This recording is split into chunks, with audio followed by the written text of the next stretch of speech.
We interrupt this program for an important public service announcement.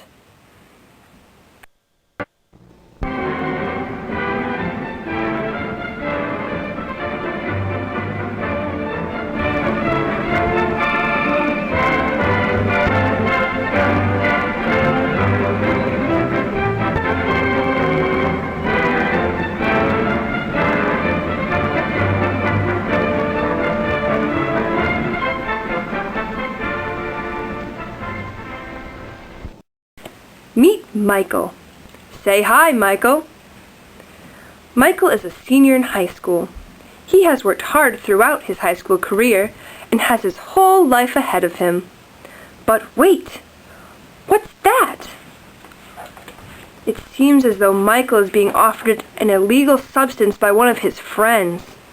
What is that? It looks like crystal meth. But what is crystal meth? Methamphetamine, otherwise known as crystal meth, was created in 1893 by Nagayoshi Nagai, a Japanese chemist. One of the earliest known users of crystal meth were the Nazis during World War II. It was put in chocolate and given to fighter pilots and tank crews. Hitler received daily injections of this drug in the last 3 years of his life so that he could cope with his depression and anxiety. It was later associated with the underworld of Japan and is now spreading rapidly in the southern and western parts of the United States. But how did Michael's friend gain access to this drug? Well, meth is created using common household items such as cleaning products and Sudafed in what we like to call a meth lab. This is one of the reasons that meth is so widely used. So why else would Michael choose to take this substance besides the fact that it is convenient to make? Methamphetamine increases dopamine levels to extreme highs, making the user feel euphoric. The average dopamine level for someone in a good mood is 100 units. If this person engaged in a pleasurable activity, such as sex, these dopamine levels increase to 200 units. If this person engaged in using cocaine, the dopamine levels would increase to 350 units. Methamphetamine increases a person's dopamine levels from 100 units to 1,250 units. This extreme euphoria can last from 6 to 12 hours.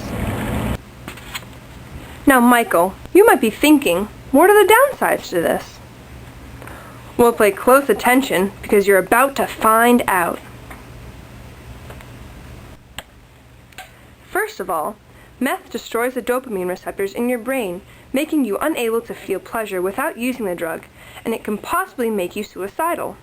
Secondly, meth can lead you to psychotic behaviors, including paranoia, insomnia, anxiety, extreme aggression, delusions, and hallucinations.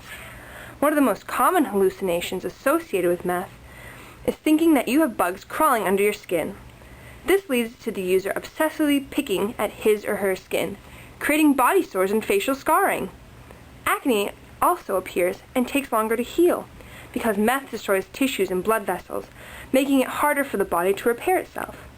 Skin loses its luster and elasticity, which can make the user appear years or even decades older than they actually are.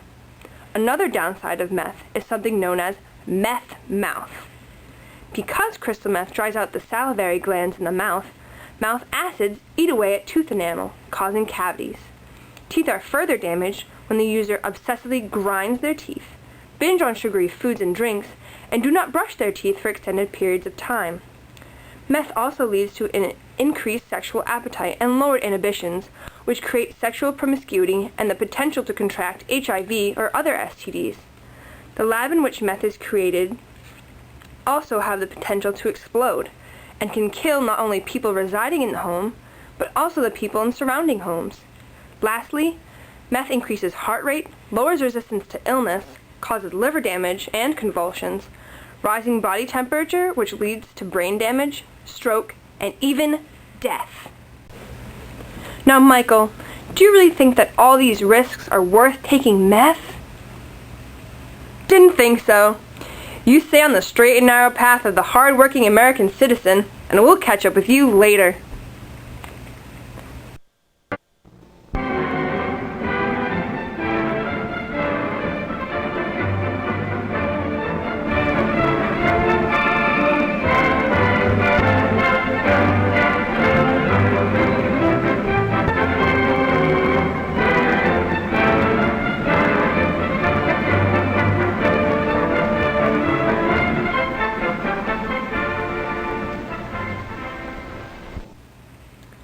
We now return you to your regularly scheduled programming.